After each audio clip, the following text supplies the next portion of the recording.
നമസ്കാരം. Raf talk ഫുട്ബോളിലേക്ക് അവർക്കും സ്വാഗതം. സൗദി പ്രോ ലീഗിൽ അൽ ഫൈഹയ്ക്കെതിരെ അൽ നസർ വിജയിച്ചേറിയ മത്സരത്തിൽ ക്രിസ്ത്യാനോ റൊണാൾഡോ കളിയുടെ അവസാന ഘട്ടത്തിൽ പിൻവാങ്ങി. അദ്ദേഹം ഐസ് പാക്ക് തൻ്റെ തുടയുടെ ഭാഗത്ത് വെക്കുന്ന ദൃശ്യങ്ങളൊക്കെ എല്ലാവരും കണ്ടിട്ടുണ്ടാകും. ഇപ്പോൾ അദ്ദേഹത്തിൻ്റെ പരിക്ക് ഗുരുതരമാണോ? ഈ വിഷയത്തിൽ കൂടുതൽ വിവരങ്ങൾ പുറത്തു വന്നിട്ടുണ്ട്. ഓർഗെ ഹീസസ് കളിക്ക് ശേഷം CR7 പരിക്കിനെ കുറിച്ചുള്ള ചോദ്യത്തിന് പറഞ്ഞ മറുപടി അദ്ദേഹത്തിൻ്റെ മസിൽ ഫാറ്റിക് ആണ്. Cristiano Ronaldo suffered from muscle ഫാറ്റിക്. Medical staff urgently ടെസ്റ്റുകൾ കണ്ടക്ട് ചെയ്യും, എന്നിട്ട് അദ്ദേഹത്തിൻ്റെ കണ്ടീഷൻ എന്താണ് എന്ന് മനസ്സിലാക്കും എന്നാണ് ഓർഗെ ഹീസസ് പറഞ്ഞത്. അതേസമയം സൗദി അറേബ്യൻ മാധ്യമങ്ങൾ ഈ വിഷയത്തിൽ കൂടുതൽ വിവരങ്ങൾ പുറത്തുവിടുന്നുണ്ട്. അതിൽ പറയുന്നത് അദ്ദേഹത്തിന് ഹാംസ്ട്രിങ് ഇഞ്ചുറിയാണ് പറ്റിയിരിക്കുന്നത്. അതാണ് ഇന്നത്തെ മത്സരത്തിൽ നിന്ന് അവസാന ഘട്ടത്തിൽ അദ്ദേഹം പിൻവാങ്ങാൻ കാരണം.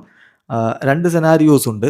ബെസ്റ്റ് കേസ് സെനാരിയോ എന്ന് പറഞ്ഞാൽ ഇത് ജസ്റ്റ് മസിൽ സ്ട്രെയിൻ മാത്രമാവാനാണ് സാധ്യത.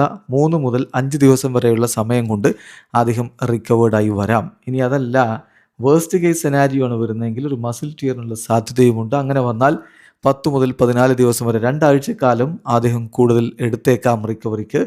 ഏതായാലും അത് ഇഞ്ചുറിയുടെ സിവിയറിറ്റി അനുസരിച്ചാണ് പറയാൻ കഴിയുക. കൂടുതൽ വിവരങ്ങൾ ഇന്ന് മാത്രമേ പുറത്തേക്ക് വരികയുള്ളൂ എന്നാണ് ഇപ്പോൾ സൗദി അറേബ്യൻ മാധ്യമങ്ങൾ പുറത്തുവിടുന്നത്. ചുരുക്കത്തിൽ ഒരു മസിൽ ഇഞ്ചുറിയാണ് താരത്തിന് സംഭവിച്ചിരിക്കുന്നത്. എത്രയും പെട്ടെന്ന്, അതായത് ആ ഒരു ബെസ്റ്റ് സെനാരിയോ പറഞ്ഞല്ലോ, മസിൽ സ്ട്രെയിൻ 3 to 5 days മാത്രം റിക്കവറിക്ക് വേണ്ടത്, അങ്ങനെ അദ്ദേഹം തിരിച്ചു വരട്ടെ.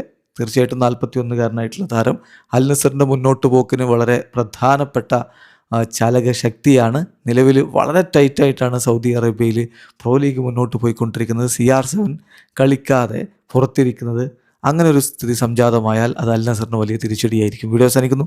ഫുട്ബോൾ ലോകത്തെ കൂടുതൽ വിശേഷങ്ങളുമായി റാഫ് ടോക്സ് എത്താം.